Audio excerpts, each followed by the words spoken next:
পড়াশুনো করছি, আমি বলবো অ্যাবাকাসে ম্যাথসে তো ইমপ্রুভমেন্ট হয়ই, কিন্তু তাছাড়াও বাকি অন্যান্য সাবজেক্টেও বাচ্চারা খুব ভালোভাবে পারফর্ম করতে পারে। এবারে কেন?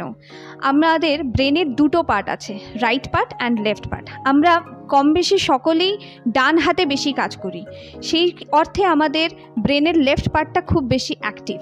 আমরা বাঁ হাতে কিন্তু অতটা ভালো কাজ করি না বা অতটাও কাজ করতে অভ্যস্ত নই, সেই জন্য অলওয়েজ আমাদের রাইট পার্টটা অতটা অ্যাক্টিভ থাকে না ব্রেনের।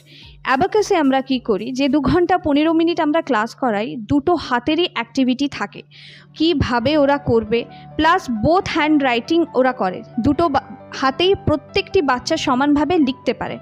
সেই অর্থে কি হয়, বাচ্চাদের পুরো হোল ডেভেলপমেন্ট হয় ব্রেনের, সেই ক্ষেত্রে ওদের স্মৃতিশক্তিটা বাড়ে, ওরা ম্যাথসের সাথে সাথে বাকি পড়াশুনোগুলোও খুব ভালোভাবে মনে রাখতে পারে। আর এখানে অ্যাবাকাসে মিক্সড